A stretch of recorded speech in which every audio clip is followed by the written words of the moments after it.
You're watching Apocalypse and the End Times. My name is Paul McGuire, and we're going to continue our interview with Anthony Patch, researcher, author, speaker, author of novels such as Covert Catastrophe, Diamonds in the Rough, and he has spent over 25 years researching science and physics and cosmology and the CERN collider and related technologies and sciences. And what he has to share with you is essential for you to understand, because it's not theoretical. The research he has, it's ongoing. So I want to dive right back into this interview with Anthony and continue on talking about the CERN collider and its real agenda. Okay, so we're on the verge of a paradigm shift. Yep. They've cracked open a portal or doorway or whatever you want to call it from another dimension. By their own admission, they are already in communication with something that has a personality and has ability to communicate. Yep. And the information that they're receiving must be very high-level information, because they're feeding it to laboratories and technologies all across the planet. And what you said, which is so sobering, that video on the internet that captured it was an open satanic worship ceremony, I guess in the Goddard Tunnel. Yes.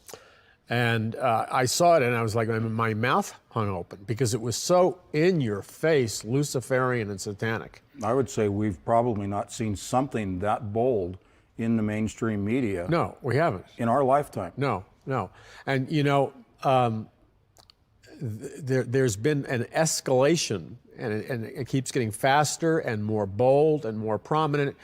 The Illuminati symbols at the Super Bowls and these giant musical performances in stadiums by music superstars and the Olympics. There are in-your-face occult messages and satanic messages and symbols, which tells you there's a very powerful Luciferian elite in this world, very active, and they're not hiding anymore. No, they're not. They've come out. Because they've progressed in their timeline to the point where they feel invulnerable and no longer have to hold back. In fact, they want to be more bold about it so that they can gather themselves more converts to their way. That would make sense. Pull away from us. Yeah, that would make sense, because here in the U.S. we have this rise in the satanic churches. Exactly. Just openly recruiting, evangelizing, which wouldn't have occurred even 5 or 6 years ago. That's correct. Now, you talk about a number of things, and first question, though, I want to ask you, and feel free to be as delicate as you choose or whatever, but we're talking about how the information distributed to the scientists and others is compartmentalized. Yes. So you talk to many of these scientists, and I've talked to some of these scientists, and they have no clue as to what you're talking about. That's correct. And it was obvious to me talking to some of them is that they only have compartmentalized information. Now, you and I would agree that it's kind of Lucifer's organizational structure is pyramidical. Absolutely. With Lucifer on top, and then it's on a need-to-know basis, kind of like a corporation. Sure. Where Lucifer is the CEO, the founder, the chairman of the board. Sure. So at the highest level, and we know this from reading the documents behind the founding of the United Nations and so many other organizations, you know, these people were disciples of Madame Blavatsky, who openly promoted the worship of Satan. Absolutely. So who would you say, is there an organization or is it a group of secret individuals? Who would you say is running this thing, driving it on a human level? And who is ultimately, I know they're using lower level sources to Sure. Who's financing this? Right out of the Vatican. Right out of the Vatican. If you need to put a figurehead to that, we can call it the Pope, but he's a figurehead much like any president or dictator. Right. But he is the figurehead for the structure. The Vatican finances and creates the governmental controls for the entire world. It doesn't matter the culture or the government. Everybody in lockstep takes their orders from the Vatican. If you were to look at our legal systems, no matter the country, they all derive from the legal system that is put forth by the Vatican. Now they have their minions that are sprinkled out and infiltrated into many organizations like the Illuminati, but the short answer is the Vatican. They worship Saturn, the black sun. If you look at and look for images of Saturn in the clothing, in the adornments, in the temples, you will see representations of Saturn everywhere. This is the satanic worship of their false sun, their false god, Saturn. That is where they derive their energy from that worship of their false god, Saturn. Now that sounds absurd. Most people would never put Saturn and the Vatican together. But it's easy enough to see. It isn't that occulted. Mm-hmm. And therefore, who's running CERN, who's pushing the agenda, comes right out of the Vatican. But at the same time, outside of the organizational structure and hierarchy of the Vatican, there are many Catholics, like the late Malachi Martin, mm-hmm. and others, another guy who they say committed suicide, but by hanging himself, but that was very doubtful. Right. Malachi Martin, a Catholic, and I believe he was a Jesuit. Yep. Warned as a Catholic apologist, he warned of the incense of Satan penetrating the Vatican. And what he was saying, as you know, is that he was alluding. It was his thesis, Malachi Martin, that Satanism had penetrated the Vatican. It reached an epoch. Right. So you're not saying all Catholics are... Certainly not. Right, okay. But we're talking about, if you will, a governmental structure. Right. A political, a theological structure. We're not attacking people. Right. But we're looking at the structure that was assembled and promulgated by Satan himself, and the direct, in-your-face worship of Lucifer by that hierarchy in that structure. Okay,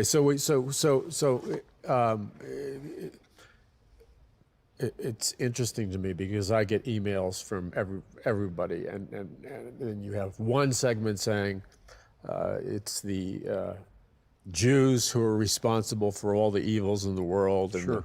the protocols of the learned elders of Zion, and then some say it's the Vatican, and there's this whirl of confusion. I don't want to totally get into that, but sure.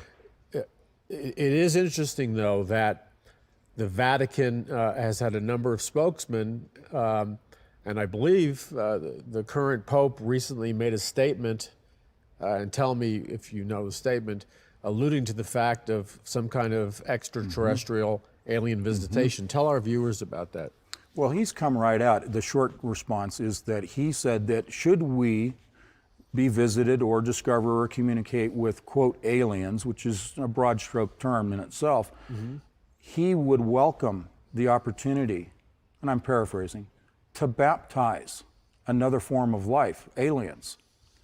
Where's that in the Bible? Right. That's my challenge to him.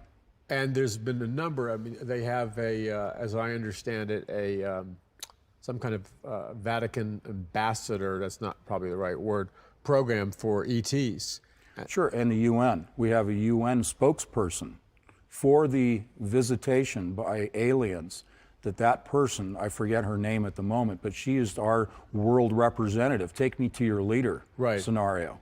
And then we have a number, and there's been prominent discussions among a whole series of presidents in the last 20 years mm-hmm. where this agenda, this scenario is played out. Ronald Reagan. Right, yeah, Ronald Reagan. Ronald Reagan would be one, and Clinton, and Obama, and a lot of them. Sure. So those are hints. Those are tantalizing little to the masses. Okay, little hints. Yeah. So what do you tie that into the CERN collider, and tell us where you think this agenda is going.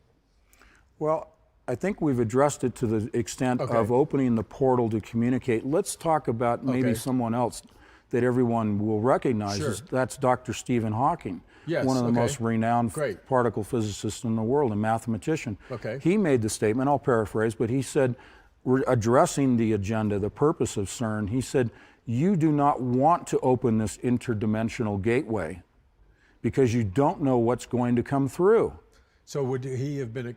Would you call him a critic of the program?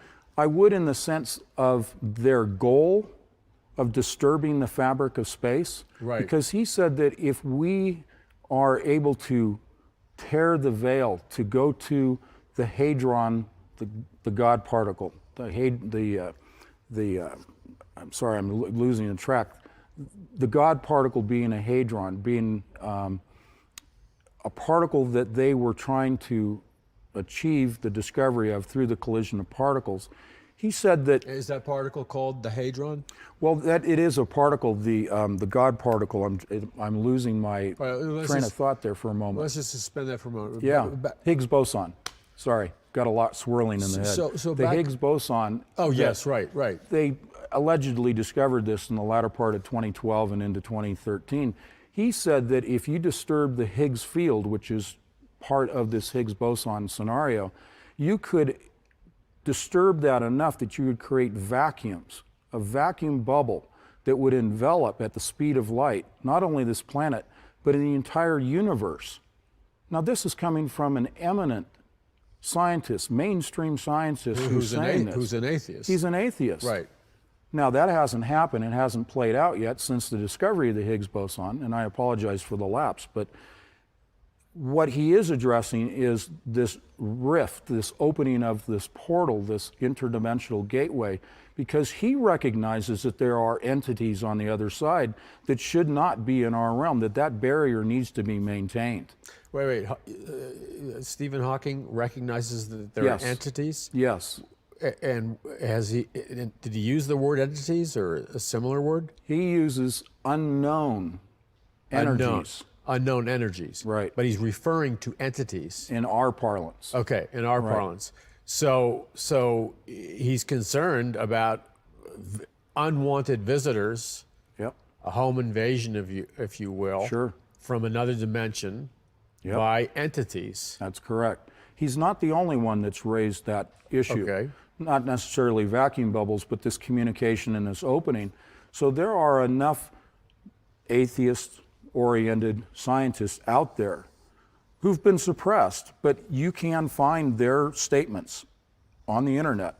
This isn't conspiracy theorist origin. These are mainstream people who are saying, we really shouldn't do this. In fact, the director said, The director of the Hadron Collider program. of the Large Hadron Collider, as I said earlier, said, we don't really know what's going to happen when we open this portal, but we're going to try anyway. We're going to do it anyway. I'm paraphrasing. It's much like when the first atomic bomb was tested at Trinity. Yes. And Oppenheimer's famous statement, I've become God. I've become death, not God, but I've become death. Predating that were the concerns of the scientists at Los Alamos, worried that they would ignite the atmosphere when they detonated the first bomb. So they weren't sure. Now, you can transplant that to the present time. We have the same scenario. And as you know, because we discussed it earlier, Dr. Robert Oppenheimer, I guess the father of the Manhattan Project, that decision was made at the Bohemian Grove. Yes. Heavily occultic society near San Francisco. The same statue of the same Hindu god, Shiva, the destroyer of worlds, was there during the Manhattan Project. Yes. And that he knew that they were going to crack open something. Yeah. He's a practicing Hindu. He was a practicing practicing Hindu. Okay. And now here we fast forward to the Hadron Collider, and as you said, and I've seen the picture, and if you're a doubter, you can see the picture. It's everywhere. That same Hindu god, she's doing this weird dance, I believe it's Shiva. It is Shiva, the god of destroyer, and then the leveling of the playing field, the wiping clean of the slate, Right. and then the rebirthing.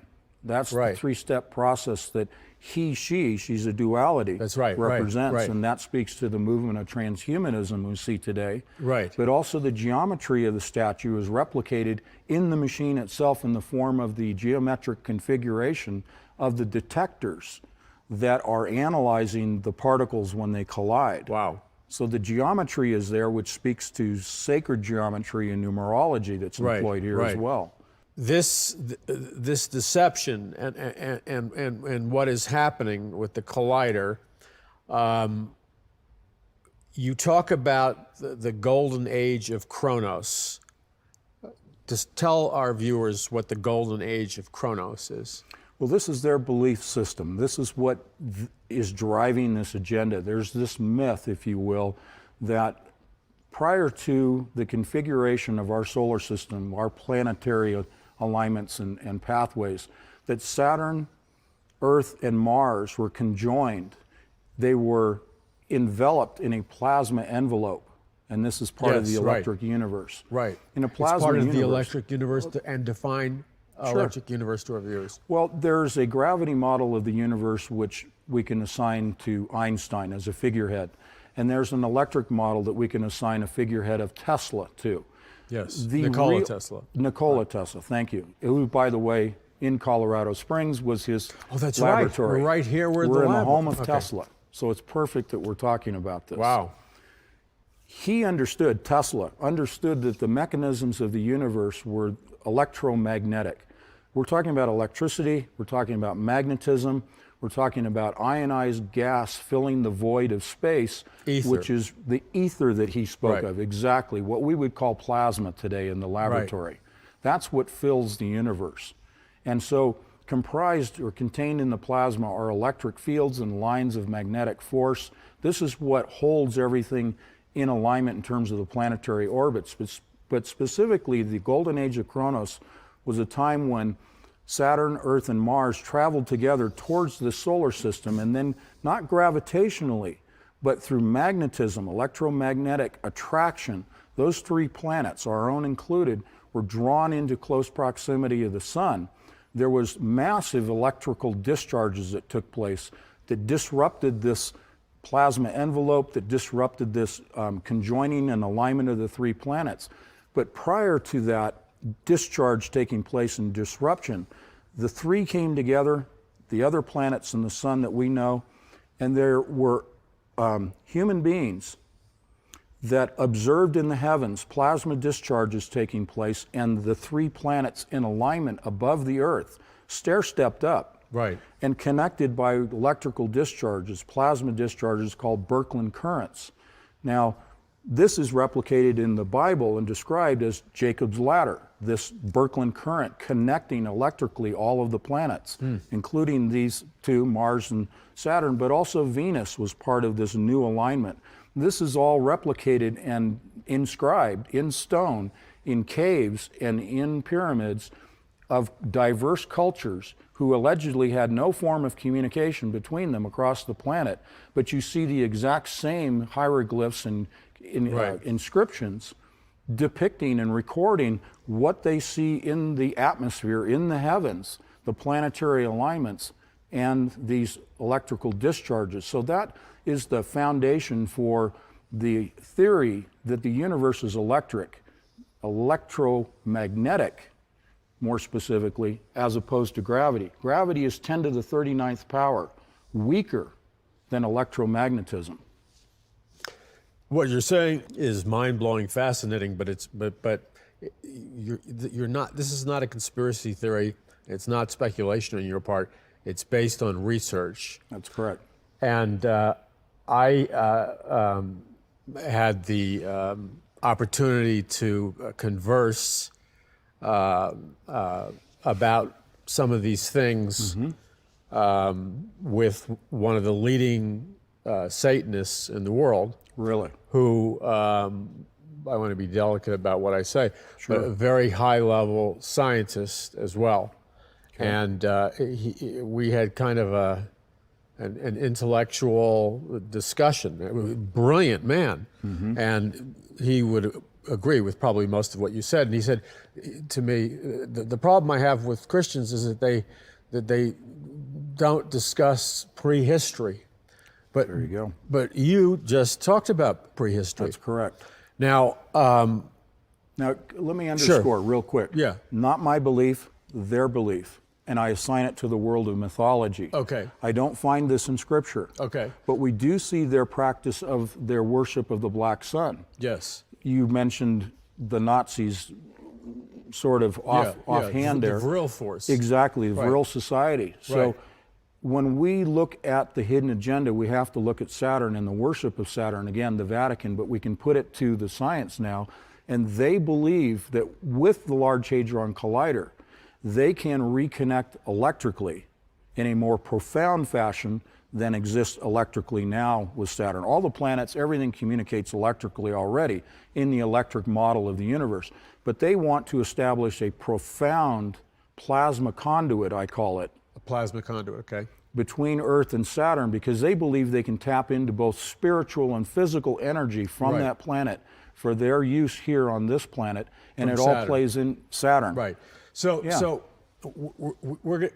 you have so much important information that our viewers have, and we're going to do another interview with you because you just have too much information that people need to understand. Sure. This is not esoteric stuff. This is the new normal. Correct. You know.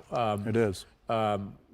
Anybody goes to the movies, the kids are saturated with this. Yep. Stanley Kubrick, as you know, was secretly trying to communicate this stuff about the Saturn satanic cult in his films, especially 2001: A Space Odyssey. Absolutely. That was a reference to the planet Saturn.